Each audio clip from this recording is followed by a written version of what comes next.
오늘 여러분과 함께 챕터 6 바로 자본에 대한 이야기가 진행이 되겠습니다. 근데 지난 시간에 우리가 전환사채와 신주인수권부 사채 속에서 하나 빠뜨려진 게 있다면 전환의 가치가 얼마냐, 그 다음에 신주인수권부 가치가 어떻게 되느냐 하는 것만 한 번 더 우리가 체크를 하고 넘어가면 좋겠습니다. 우리가 일반적으로 봤을 때 자본에 들어가기 전에 전환권의 가치, 전환을 할 수 있는 권한에 대한 가치가 어디에 되느냐 하는 이야기가 되죠. 전환사채. 전에도 말했지만 전환사채는 사채를 언젠가 주식으로 변경할 수 있는, 사채를 주식으로 변경해 줄 수 있는, 주식으로 변경할 수 있는 변경권이 있는 걸 갖다 우리가 전환사채라고 얘기를 하죠. 그러면 이 사채를 가지고 있어도 좋고 아니면 주식을 사도 좋다. 그러니까 상당히 전환사채를 발행했다면 사는 사람 입장은 유리하죠. 왜? 자금을 빨리 구하기 위해서 전환사채를 냈을 거다 이거죠. 그럼 이 전환사채, 바로 여러분 잘 알지만 이렇게 사채를 언젠가는 주식으로 변경해 줄 수 있는, 체인지해 줄 수 있는 권한, 이때 이 이야기에 이 전환의 권한은 얼마만한 가치를 가졌느냐 이렇게 우리가 물었을 때 바로 전환사채 발행 가격에다가 전환사채 발행 가격, 전환사채를 발행할 때 그 가격이 있겠죠. 여기다가 이 전환사채가 만기가 되었을 때 자기가 돌려받을 수 있는, 청구할 수 있는 미래의 현금의 가치. 그러니까 전환사채에 뭐가 되느냐 그럼 바로 우리가 봤을 때 나중에 언젠가는 이걸 가지고 어떻게 되느냐 그럼 우리가 봤을 때 어떻죠? 바로 전환사채 미래 현금 흐름의 현재 가치. 현재 가치를 갖다 우리가 빼주면 뭐가 되느냐 그럼 바로 우리가 봤을 때 전환사채의 전환권의 가치가 있다. 그렇죠? 만약에 전환을 발행했을 때 얼마냐, 그런데 전환을 발행했을 때 가격을 예를 들어서 우리가 봤을 때 200만 원이라고 얘기를 하자 이거죠. 그럼 이 전환사채 미래 현금 흐름을 갖다 현재 가치로 우리가 따졌을 때는 얼마냐? 190만 원이다. 그럼 우리가 전환권의 그 권한의 가치는 얼마죠? 물으면은 바로 여러분 잘 아는 뭐가 됩니까? 10만 원만큼. 10만 원만큼이 전환 권한에 대한 뭐가 되냐? 가치라고 말할 수 있다 하는 이야기, 요 지난 시간에 우리가 시간이 없어서 빠뜨렸는데 한 번 더 여러분 생각해 주시며 바로 전환권. 그리고 이제 중요한 이야기가 신주인수권부다 그런 얘기를 하죠. 새로운 주식을 더 살 수 있는 인수권부 사채다 이렇게 우리가 얘기를 하죠.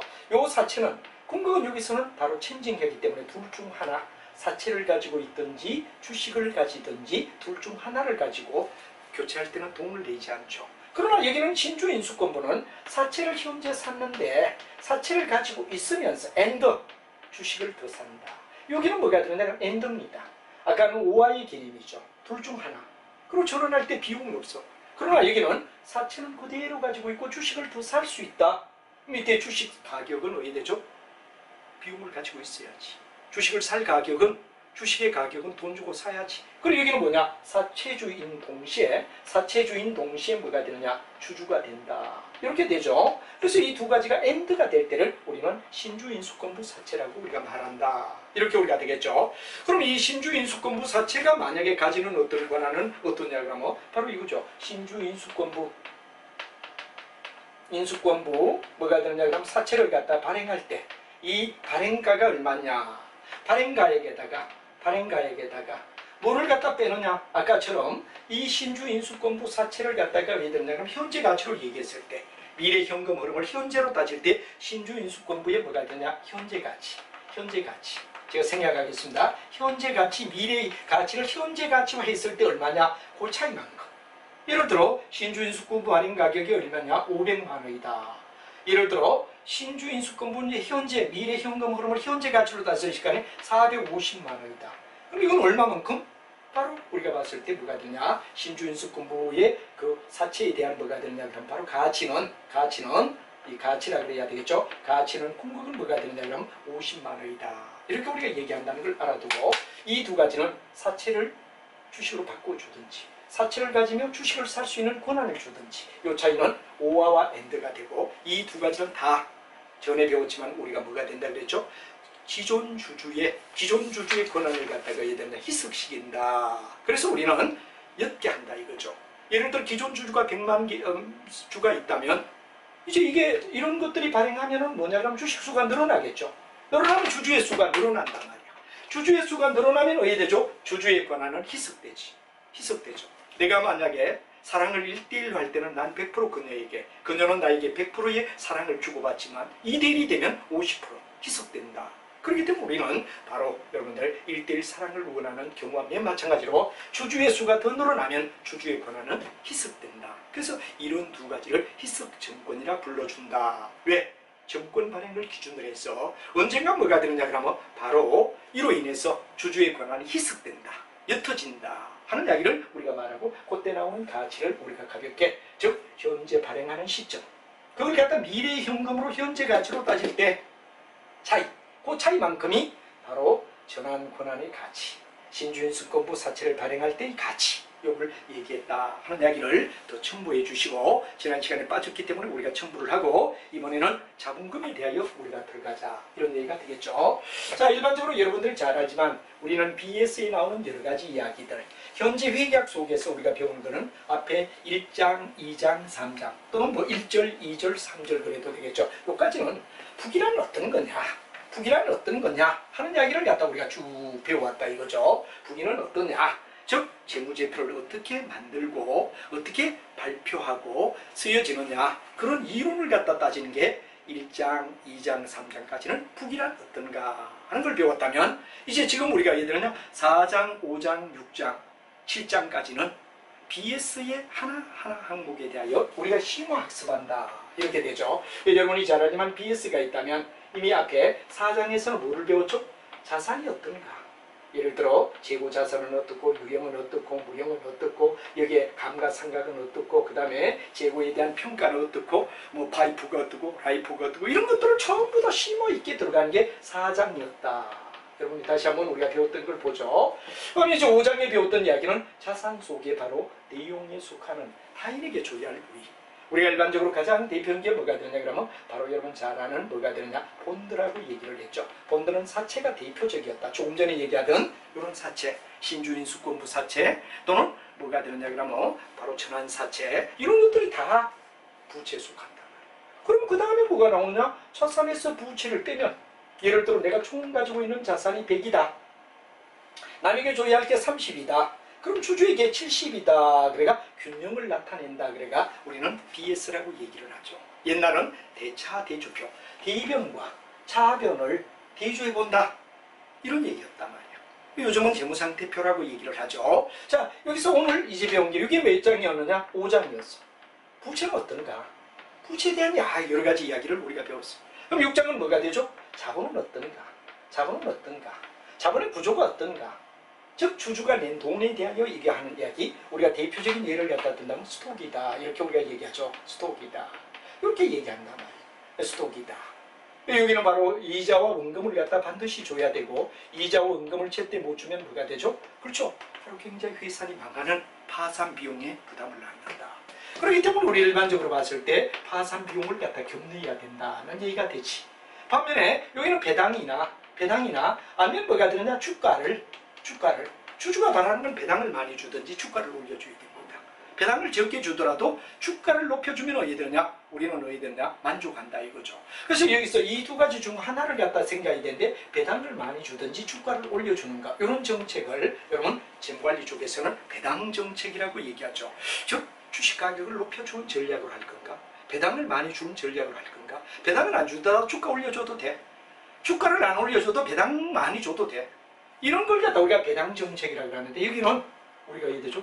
주주가 CO를 못 믿는데 다른 비용을 갖다가 대리 비용이라고 얘기하죠. 그래서 이런 거는 우리가 나중에 혹시 나중에 여러분이 재무관리를 갖다 공부한다 이럴 때 파산 비용, 대리 비용 이런 것 때문에 부담을 느낀다 그러는데 여기 바로 자본에 대한 이야기는 이런 이야기.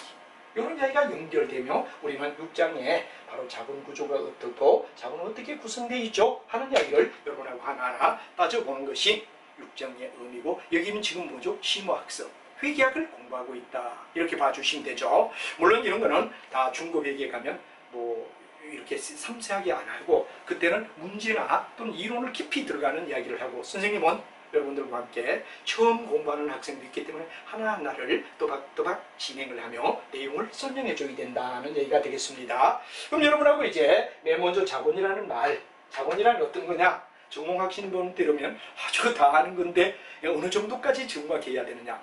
다른 친구에게 설명할 때 정확하게 설명할 수 있을 정도까지 공부가 돼야 된다. 왜? 면접 갔을 때 혹시 회계학에 대한 면접이 나왔을 때는 상대에게 설명할 정도까지 완벽해야 된다 이거죠. 그 점 아시고 여러분이 언젠가는 CEO가 되든지 또는 아니면 뭐가 되죠? 뭐 여러 가지 사회에서 훌륭한 사람이 되려면 이런 걸 충분히 남에게 설명할 정도까지 학문이 되어야 자기 거라고 볼 수 있다. 이렇게 생각하시고 뭐 설령 전공하신 분이 다 아는 거 저것도 하네 이렇게 생각하지 말고 꼬박꼬박 혹시 이 중에 내가 모르는 게 어떤 거 있었느냐, 내가 설명할 때 도움이 받을 수 있는 게 어떤 거지 하는 정도까지 여러분들에게 되느냐 이 수업을 통해서 바로 얻어달라는 얘기를 드리고 싶습니다. 그럼 맨 먼저 이제 자본 요걸 갖다가 우리가 가지고 5장 6장에서 하겠다 하는 이야기를 드리고 바로 자본은 어떤가? 그렇죠. 자본은 철저히 여기에 의미를 본다. 그럴 때 의미는 뭐가 되느냐 하면 소유주의 지분이다. 소유주의 지분이다. 여러분 잘 알지만 뭐가 됩니까? 자산에서 부채를 뺀 나머지 소유주가 가지고 있는 지분을 얘기한다. 자본의 개념이란 말이야. 그 다음에 언젠가 자산 속에서 사채를 뺀 자녀 지분이라는 말을 갖다 쓰죠. 자녀 지분. 바로 전체 자산 속에서 부채를 뺀 나머지 자녀분의 지분이다. 자녀 지분이라는 말을 씁니다. 그 다음에 자산에서 부채를 뺀 우리가 자산에서 부채를 빼면 자본이다 이래 되죠. 근데 우리가 자산을 갖다가 플러스 재산이다 이런 말을 쓰기도 합니다. 부채를 마이너스 재산이다 이런 말을 쓰기도 하죠. 그 다음에 여기 뭐가 들었냐? 자본이다 그럴 때 자본은 순자산이라고 재산이라고 얘기할 수 있지 않느냐. 왜? 플러스 재산에서 마이너스 재산을 빼 순재산이다 그러거든요. 그래서 우리가 일반적으로 순재산 또는 순자산이라고 얘기를 할 때가 있어요. 왜? 플러스에서 마이너스. 또 여러분 중요한 이야기가 여기는 페이지지만 요거란 말이야. 그럼 여기에는 요걸 적극적 재산이라고 얘기도 하죠. 그럼 여기를 뭐라 그러냐? 소극적 재산이라고도 얘기를 해. 그럼 적극에서 소극을 뺀 게 뭐냐? 순자산이다. 이런 말을 쓸 수 있단 말이야. 그래서 우리가 일반적으로 봤을 때 이 자본의 개념을 갖다가 또는 우리가 봤을 때 순자산이라고 부를 수 있다. 순자산. 플러스 자산에서 마이너스 자산을 뺀 이런 세 가지를 소유주의 지분. 그 다음에 자녀 지분, 그리고 순자산 이런 개념을 가지고 우리는 뭐라 그러죠? 바로 자본을 갖다 설명하는 중요한 얘기가 된다. 그래서 똑같은 말이지만 자본을 우리는 소유주의 지분, 자녀 지분, 순자산 이런 얘기로 설명할 수가 있다는 이야기를 자본의 의미로 즉 자산 중에서 부채를 빼고 순수하게 소유주가 가지고 있는 돈, 또 자산에서 부채를 빼고 남는 거, 그리고 플러스에서 마이너스, 즉 거기에서 소극을 뺀 순자산이다. 이런 말은 다 회사의 자본, 주주가 낸 돈을 의미하는 이야기다 하는 정의를 한번 알아두면 될 것 같습니다. 자, 그러면 이제 여러분과 함께 굉장히 여기서 중요한 이야기가 바로 자본의 분류. 자본의 분류를 여러분이 정확하게 알아야 되는데 아마 여러분들과 함께 개정과목 분류를 할 때 했을 때 이미 어느 정도 이야기는 나왔습니다. 그러나 여러분과 함께 다시 한번 자본에 들어왔기 때문에 자본에 대한 내용을 꼼꼼하게 우리가 하고 항상 회계를 공부할 때는 내가 회계를 설명할 수 있어야 됩니다. 아는데 그치면 그건 자기 게 아니다. 나중에 여러분이 어디 되느냐 그러면 회사 임원이 되든지 또 여러분이 뭐가 되느냐 그러면 경영학을 제대로 공부했다 이럴 때는 설명할 수 있을 정도까지 완벽히 하는 게 완성이다. 이래 보시고 비록 아는 이야기 전공학생들은 볼 때 이거 너무 쉬운데 이런 얘기를 할 수도 있습니다. 그러나 여기는 비전공학생도 많이 됐기 때문에 한번 자기를 갖다 더 업시킨다는 차원에서 설명할 수 있을 정도까지 한다는 차원에서 봐주시면 좋겠습니다. 자, 그럼 여러분 자본의 분류에 들어가면 진짜 돈 낸 거, 주주가 정말 낸 돈, 쉽게 얘기하면 자기가 주주들이 정말 낸 돈을 갖다 우리가 뭐라 하냐 자본금이다 이런 말을 씁니다. 자본은 정말 주주가 낸 돈. 그러면 주주가 낸 돈 속에서 우리가 보면 뭐가 되느냐 하는데 바로 여러분 잘 알지만 보통주와 우선주라는 얘기가 나오죠. 보통주와 우선주가 나온다. 일반적으로 보통주는 의사결정권을 가지고 있습니다. 한마디로 말하면 주주총회에서 DM은 디시전 메이킹이다. 그러니까 의사결정을 갖다 얘기하는 거죠. 이 의사결정권을 갖다 가지고 있는 주식을 우리는 보통주다 이렇게 얘기합니다. 그러나 우선주는 의사결정권인 DM을 갖다 가지지 않는 대신 뭐에 대하여 그렇죠? 세 가지에 대하여 우리가 많이 얘기합니다.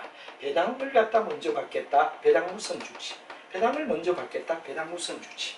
상환을 먼저 하겠다. 상환 우선주가 되죠. 상환 우선주다. 그다음 뭐가 되느냐? 전환. 바꿔준다 이거죠. 전환의 우선권을 가진다. 전환 우선주가 되지. 그래서 의사결정권은 없지만 배당을 먼저 준다든가 상환을 먼저 한다든가 또는 전환을 바꿀 수 있는 전환권을 가지면 이 세 가지가 우선권을 가진다. 이럴 때는 우리는 우선주라고 불러준다. 대신 의사결정권은 없다. 그러면 여기서 우리가 자본금은 궁극은 보통주의 자본과 우선주의 자본 두 가지를 다 단 게 자본금이 아니냐. 이걸 설명하기 위해서 여러분에게 설명을 드리고, 그래서 보통주가 발행한 주식수에다가 액면가, 여기는 우선주에 발행한 수에다가 액면가. 항상 우리가 봤을 때 액면가가 중요하다. 이런 얘기가 되죠. 액면가다. 액면가만 우리가 뭐로 보느냐? 바로 자본금으로 본다. 그래서 바로 우선주수, 보통주수 곱하기 액면가. 액면가. 여기도 액면가다. 그래서 액면가로 우리가 항상 뭐가 되느냐 그러면 기록하고, 여기 나온 거 보통주의 자본. 여기는 뭐가 되죠? 우선주의 자본. 이 두 가지를 갖다 결합한 게 뭐가 되죠? 자본금이 된다는 얘기를 여러분이 알아두셔야 된다. 이게 아주 중요한 이슈가 되겠습니다. 그 다음에 이제 여러분이 중요한 얘기는 자본잉여금과 이익잉여금이라는 두 가지가 나오는데, 잉여금에 대하여 우리가 한번 살펴봐야 된다. 잉여금이 어떤 뜻인가 하는 이야기를 우리가 한번 가볍게 살펴보자 이거죠. 보통 잉여다 이럴 때 잉여는 바로 공산주의 이론의 잉여가치설이라는 말이 나옵니다. 잉여가치설이다 그런 말은 바로, 잉여가치설은 바로 쉽게 얘기하면 더 늘어난 부분, 즉 돈이 늘어난 부분을 갖다 우리는 뭐라고 하죠? 늘어난 부분. 늘어난 부분을 갖다 우리는 잉여금이다 이런 말을 씁니다. 그래서 여러분하고 가만히 우리가 본다라면 이건 지우고 우리가 같이 잉여금에 대한 이야기를 본다면 이런 얘기가 되겠죠. 한마디로 말하면 공산주의 이론에서는 이런 이야기가 있죠. 뭐냐? 자본가가 100만 원의 돈을 갖다 투하를 했다. 100만 원 돈 투하를 했단 말이에요. 자본가가, 캐피탈리스트가. 근데 여기에 노동자 라보아가 뭐가 되느냐 그러면 노력을 해서 여기에 130만 원짜리 물건을 만들었다.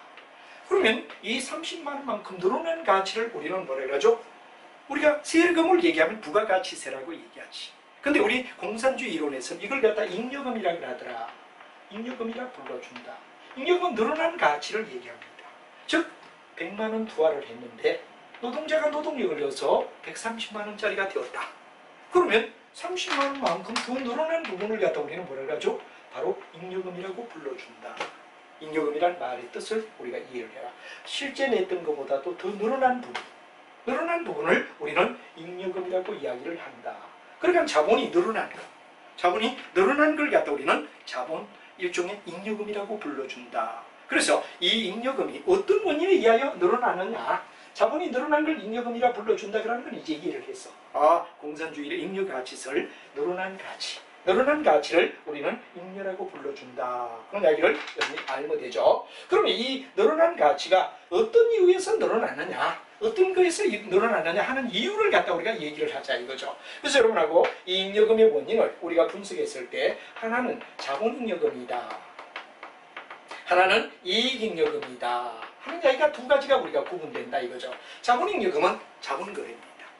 예를 들어 주식을 발행하고 또 주식을 주르고 사고 팔고, 예를 들어 이런 거 사고 팔고 땅값이 올랐다, 건물값이 올랐다, 기타 등등.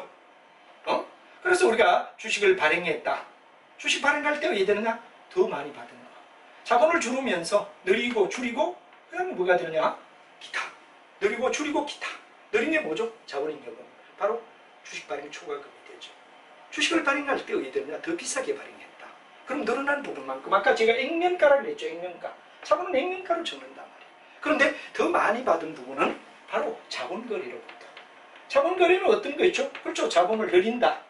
늘리고 이건 뭐냐? 그럼 발행을 얘기합니다. 발행을 얘기합니다. 줄이고는 뭐가 되죠? 여러분들 잘 알지만 바로 우리가 봤을 때 주식을 갖다 해야 되죠? 사서 소각시킨다. 소각시킨다. 이거는 갖다 주식을 나중에 소각한다. 이건 발행하고 이거는 축소하기 위하여 소각 사서 줄여버린다 이거죠. 늘리고 줄이고 기타.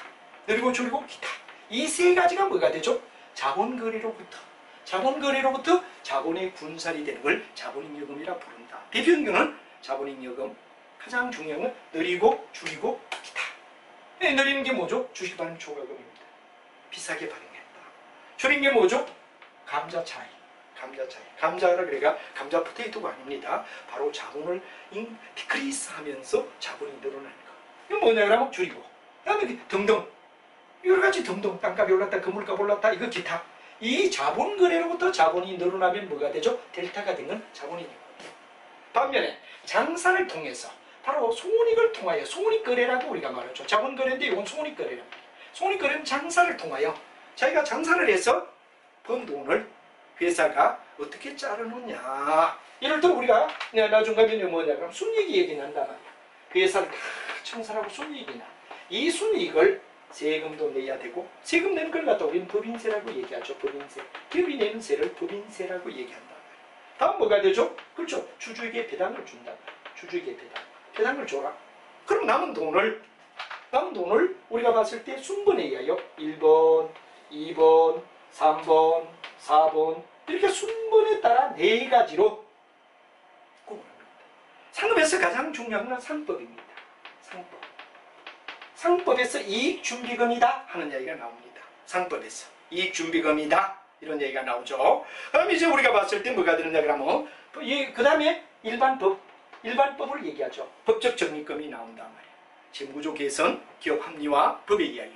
그럼 세 번째는 뭐냐 그러면 우리가 정관을 우리는 회사의 법을 갖다 정관이라고 하죠. 회사법을 가지고 예를 들어 회사급의 적극과 소극. 적극은 한 번 만들어 놓은 돈을 중간에 변경할 수 없이 그대로 가야 되는 걸 적극이라고 해요.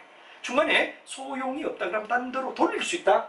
그럼 우리가 봤을 때 뭐라 그러냐? 소극이라고 해요. 용도 변경이 가능하냐 불가능하냐에 따라 달라지죠. 요게 뭐냐 그러면 되고. 그럼 잘라도 남는 걸 다음으로 넘겨준 걸 이월잉여금이라고 하지. 그래서 요걸 지가 장사를 해서 번 돈이 만약에 회사의 자본에 늘어나면 이거는 자본거래와 달리 이익잉여금이라 불러준다 하는 이야기를 여러분이 이해하시면 될 것 같습니다. 그러면 이제 우리가 봤을 때 이익을 내서 순이익을 내서 이제 법인세를 주고 배당을 주고 남는 것을 상법, 법, 정관, 이월 이런 4단계 이하여 우리가 어떻게 되느냐 그러면 배분하는 거. 이걸 갖다가 우리는 일명 뭐라고 하냐 잉여금 계산서다. 우리 어디에서 얘기를 했죠? 그렇죠. 옛날에 재무제표의 주석을 갖다 얘기할 때 있습니다.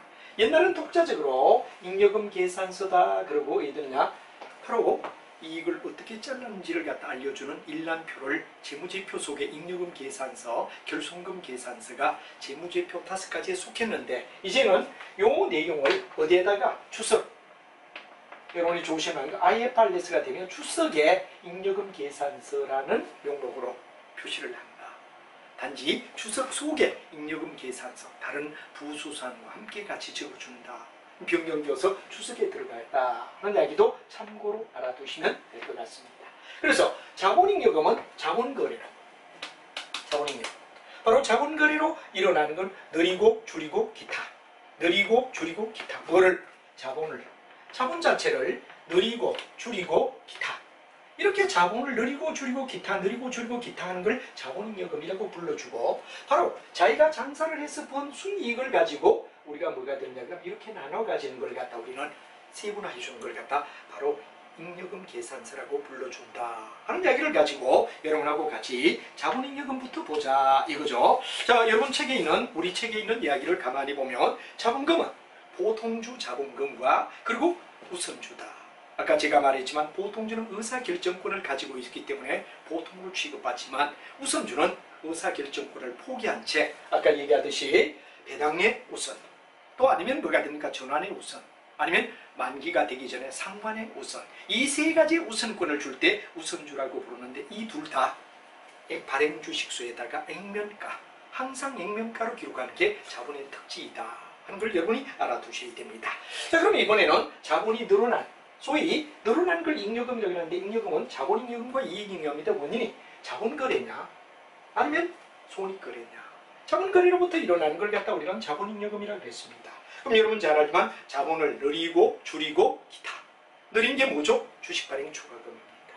한마디로 말하면 1,000원짜리 주식을 1,200원에 발행했다. 그러면 액면가만큼만 자본금을 적으면 현금은 얼마 들어왔죠? 우리가 사례를 바로 적는다면 현금 1,200원 들어왔단 말이에요. 그럼 여기에서 자본금은 얼마로 적느냐? 액면가로 적어라 그런 얘기를 했죠. 액면가 1,000원이란 말이에요. 1,000원짜리 1,200원 발행했다.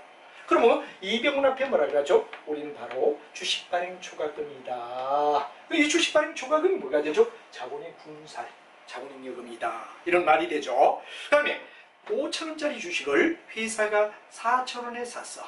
한마디로 말하면 뭐가 되느냐? 5,000원짜리 주식이 액면가 5,000원인데 시중에 돌아다니는데 주가가 떨어져서 회사가 인기가 없죠. 이럴 때는 감자를 감행할 수 있죠. 주주총회에서 의사결정에 의하여 우리가 감자 자본을 줄이자 이런 일이 있을 때 4,000원에 사서 없앴다. 그럼 우리는 봤을 때 어떻게 되죠? 여기 예를 들면 요건 요거고 여기 예를 갖다 놔둔다면 자본금이 줄기는 5,000원 줄었어.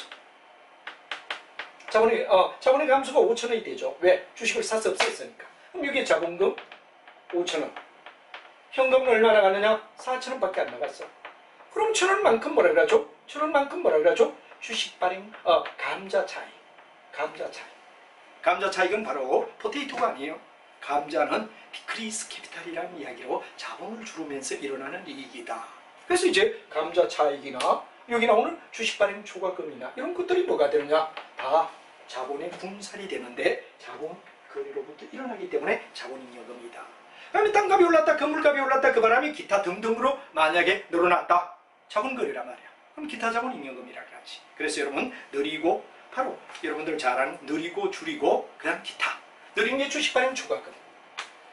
만약에 예를 들어 줄이고 바로 여러분 잘 아는 뭐가 되니까 감자 차익. 그리고 기타.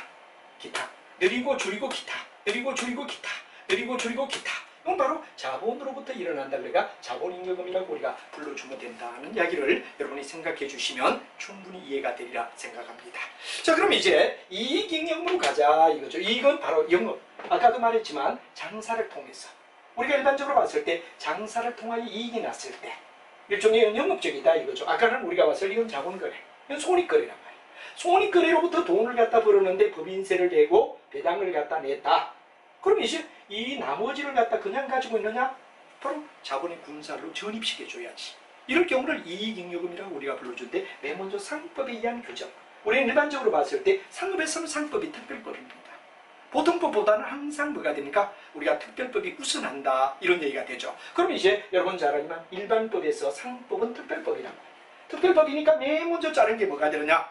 바로 여러분 중요한 이야기 상법에 의한 게 이익준비금이다. 뒤에 가면 우리가 배우지만 자본금이 2분의 1에 도달할 때까지 배당이 얼마? 배당의 10분의 1.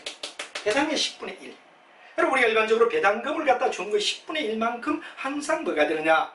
자기들이 자본을 가지고 있어라. 일반적으로 우리가 봤을 때 이와 같이 어떻게 되느냐 그러면 이 얘기를 해준다 이거죠. 그래서 이제 여러분들이 쭉 뒤편에 가게 되면 이익잉여금에서 굉장히 중요한 건 상법에 의하여 일어나는 것은 바로 잔액의 절반, 자본의 절반에 도달할 때까지 항상 현금 배당의 10분의 1만큼은 상법 규정에 의하여 그리고 우리 배당 주주총회에서 우리 오늘 돈 아쉬우니까 나눠 먹자 이거 안 돼요. 반드시 어디 되느냐?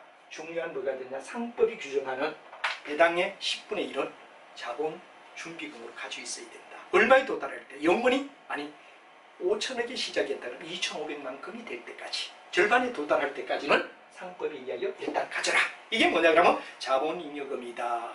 바로 자본잉여금 속에서 법적 적립금 속에 상법인 이익준비금입니다. 꼭 알아두세요. 바로 현금 배당의 10분의 1을 총 자본의 2분의 1에 도달할 때까지는 매기마다 반드시 상법 규정의 특별법에 의하여 반드시 가지고 있어야 된다 하는 이야기가 되고, 그 다음에 이제 두 번째 기타 법적. 아까는 여기는 상법이면 일반법이죠. 일반법에 의하여 이루는 게 재무조 개선 적립금.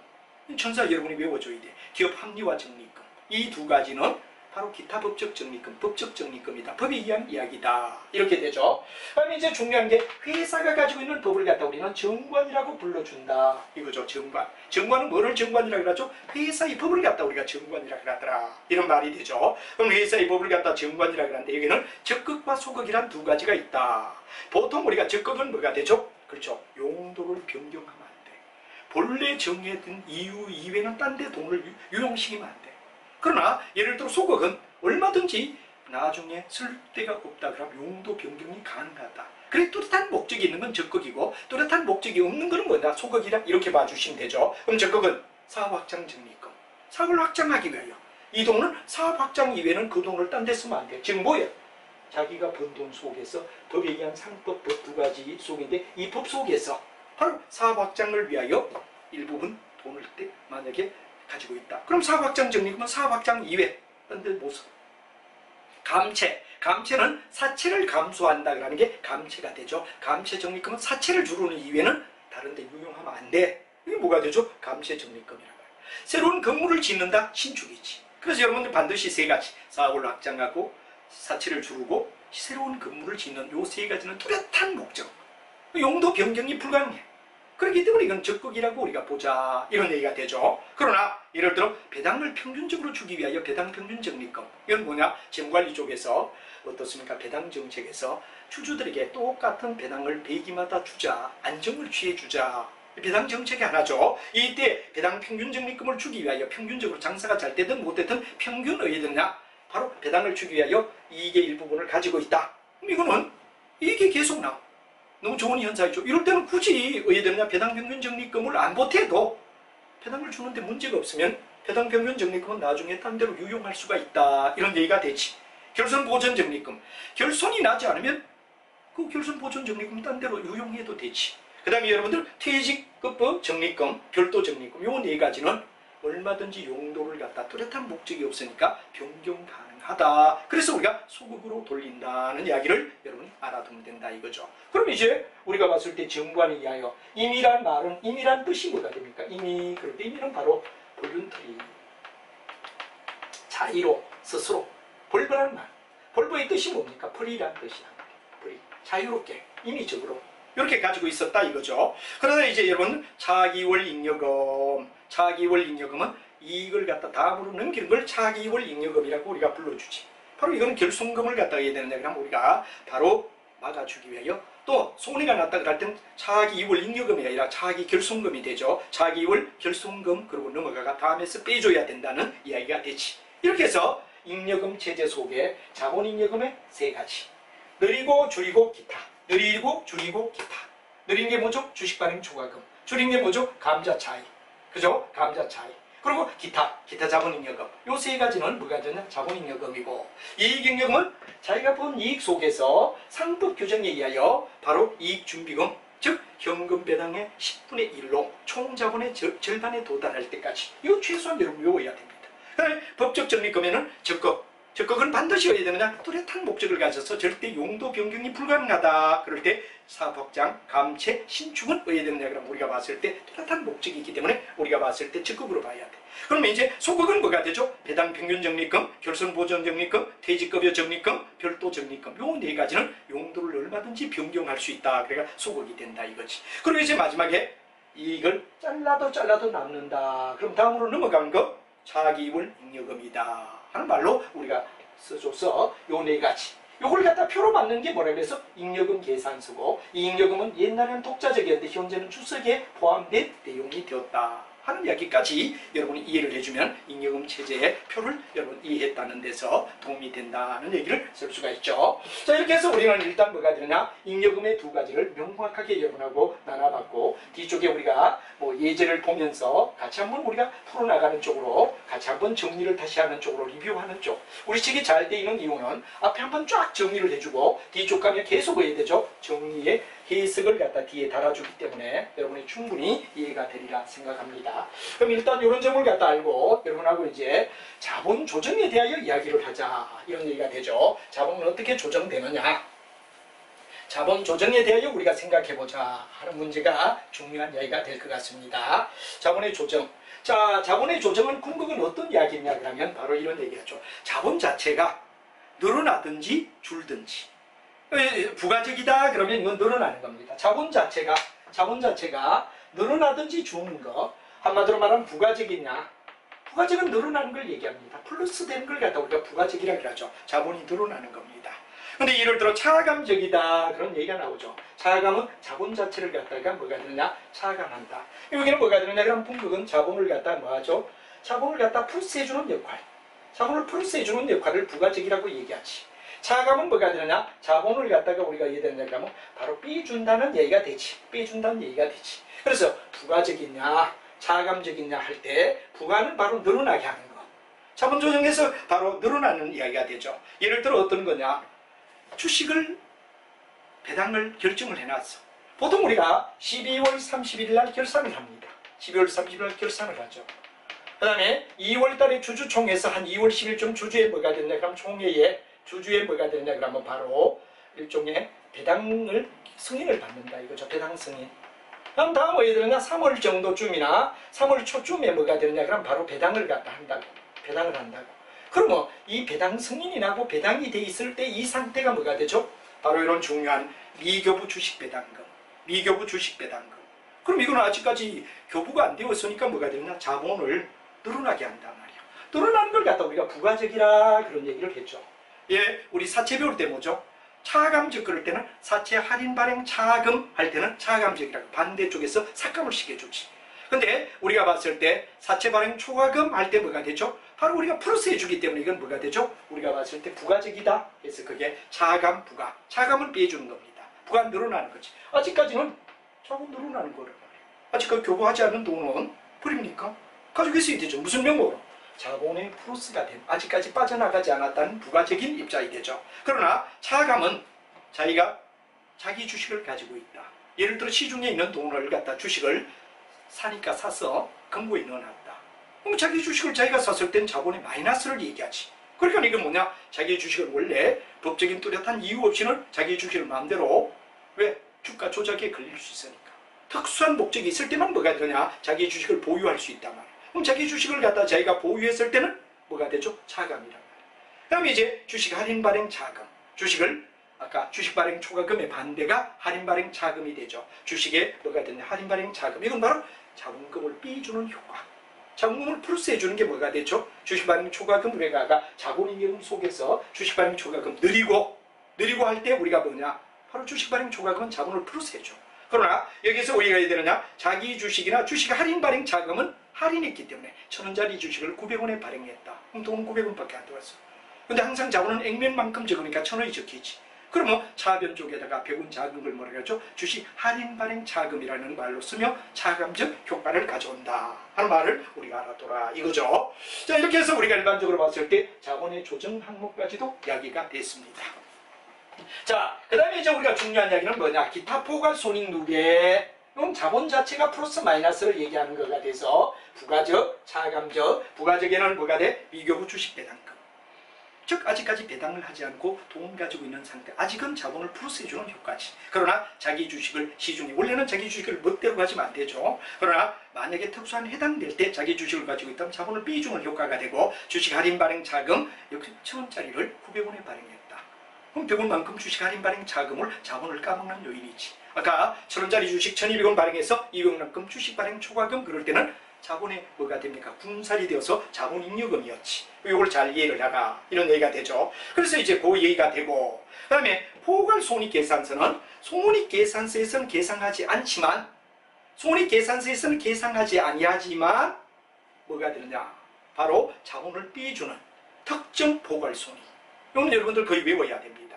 한마디로 말하면 뭐가 되느냐 그러면 우리가 일반적으로 봤을 때 이런 이야기를 갖다 많이 사용하는데 바로 여러분 잘 아는 뭐가 되느냐 그러면 손익계산서엔 들어가지 않지만 자본을 갖다가 우리가 빼먹는 거. 예를 들어 우리가 매도가능 정권평가손익, 매도가능 정권평가손익, 현금 흐름 회피, 파생상품의 손익, 그 다음에 해외 사업에 대한 환산차, 환산대. 환율이 오르고 내려가면 내가 외국에 투자를 했는데 환율이 올랐다 내렸다 하다 보면 자본이 늘어나고 줄기도 하지. 이거는 손익계산서와는 관계없단 말이야. 장사와 직접 관계가 없다 보니. 그럼 이거는 손익, 그렇다고 자본은 아니죠. 그래서 이거는 기타 포괄 손익 누계로 둔데 그거다. 그다음에 뭐 매도가능 정권이 평가 손해 입었을 때, 현금 흐름에 대한 뭐 파생상품. 파생상품 여러분 잘 알지만 옵션, 선물, 스왑 이 세 가지를 갖다가 옵션은 권리를, 그다음에 선물은 미리 돈 주고 사서 어떻습니까? 증거금 걸어놓고 올리고 내리고 하는 거. 그 다음에 우리가 봤을 때 뭐가 되느냐? 이외에 환율이 오르고 내리고 해서 예를 들어 내가 현재 이럴 때 1,000위의 대금으로 네 자태 $300를 사줄게. 월말에 가서 1,050에 내가 팔아줄게. 사고 파는 걸 갖다가 동시에 하는 걸 갖다가 우리는 뭐라 그러죠? 바로 환거래라고 얘기를 합니다. 환거래. 환거래라고 얘기하죠. 이게 바로 뭐가 되느냐? 이렇게 해서 해외 예를 들어서 이런 환산차, 환산, 환율이 오르고 내리고 이럴 때, 아까 파생상품 속에서 이익이 되고 손해가 될 때, 그럼 장사와 직접 관계가 없기 때문에 손익계산서 상에서는 거치지 아니하지만 우리가 자본에 영향을 줘서, 그렇다고 자본거래가 아니죠. 손익거래라 말이야. 이런 거 요거는 어디 되죠? 외워야 됩니다. 매도가능증권 평가손익, 현금흐름 회피 파생상품 손익, 해외 사업의 환산차 환산대, 요 세 가지는 어떻죠? 손익계산서 가지 않고 자본 자체를 삭감시키든지 늘어나게 하기 때문에 기타 보고할 손익 누계라고 불러준다. 손익계산서 가는 게 아니야. 안 가고 자본에 직접 어디에 되죠? 영향을 준다. 그래서 우리는 기타 보고할 손익 이런 얘기를 갖다 쓴다 하는 이야기를 여러분이 머릿속에 이해를 하시면 충분히 무슨 말인가를 이해할 수 있다 하는 이야기를 여러분에게 설명할 수가 있겠습니다. 자, 이렇게 해서 우리가 이해되는 이야기라면 이런 이야기를 갖다 우리가 한번 바로 알아두고, 그 다음에 이제 여러분과 함께 이제 자본금부터 이제 맨 이런 내용을 충분히 알았죠. 진짜 낸돈, 발행주식수의 액면가, 자본거래로부터 자본이 늘어나는 부분, 손익거래로부터 늘어나는데 네 가지 구분되는 거, 그냥 자본이 늘어나고 줄게 되는 요인, 그리고 손익계산서에 가지 않으면서 손익에 의하여 바로 자본 자체에 영향을 주는 이야기들, 기타 포괄 손익 누계라고 하고 세 가지가 이때 반드시 알아두셔야 됩니다. 자, 그럼 이제 자본금이라는 말에 이제 여러분과 함께 같이 자본의 종류부터 하나하나 정리를 하며 넘어가서 어떤 내용이 있느냐 하는 이야기를 같이 한번 살펴보도록 하죠. 자, 여러분들 앞속에서 배웠던 이야기 제가 아주 도표를 보며 그냥 쭉 한번 포괄적으로 설명을 했는데 세부적으로 우리 책들이 뒤에 나오며 여러분에게 한 번 더 리뷰를 시키는 이야기, 그래서 한 번 더 정확하게 리뷰를 하자 이런 얘기가 되겠죠. 자, 여러분들 잘 알지만 주식의 종류하고 나오는데 보통 자본금은 아까도 말했지만 보통주와 우선주가 있어. 그래서 보통주 자본금과 우선주 자본금을 둘 다 알아. 보통주는 어디에 되죠? 보통주식주 액면가에다가 발행한 보통주식수. 그 다음에 우선주는 우선주 액면가에다가 우선 주식의 수. 이 두 가지를 갖다 더하면 뭐가 되죠? 회사의 전체 자본이 된다 하는 이야기를 알아두고 보통주와 우선주의 액면가에다가 발행 주식수를 각각 곱해서 더하는 걸 얘기한다 하는 이야기를 여러분이 알면 됩니다.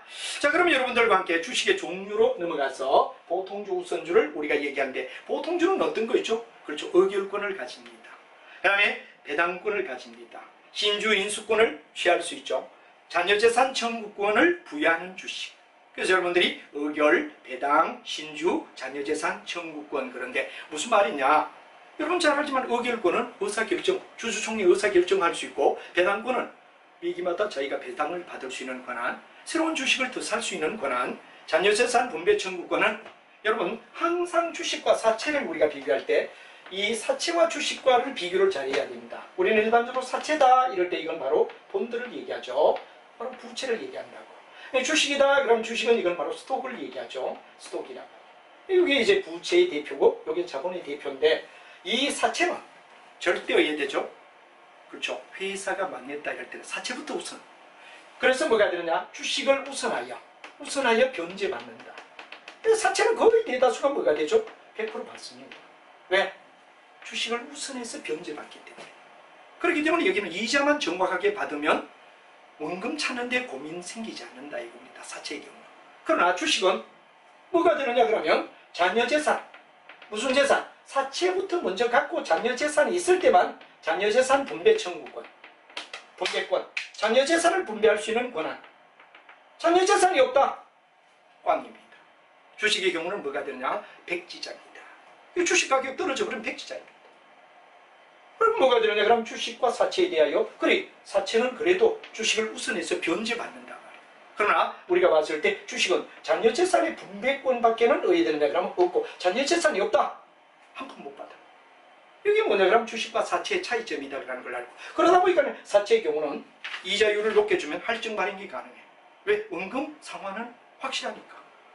그러면 뭐가 됩니까? 이자율이 거의 시중 이자율과 어디 되느냐 그러면 사채가 주는 액면 이자율이 같다 이럴 때는 보통 이제 정상 발행이죠. 그다음에 이제 낮다 이럴 때는 아무도 안 사. 사채를 아무도 안 사. 그럼 할인 발행을 해줘야 돼. 그래서 사채가 주는 이자율과 시중의 금리를 대비해가 만약에 사채가 주는 이자율이 높다 이러면 너도 나도 사. 할증 발행해도 돼. 비슷하다 그러면 액면 발행. 그 다음에 낮다 그러면 할인해줘야 돼. 할인해줘야 돼. 이유는 왜? 사채는 우선해서 변제받아가 보장이 된다라고 봐요.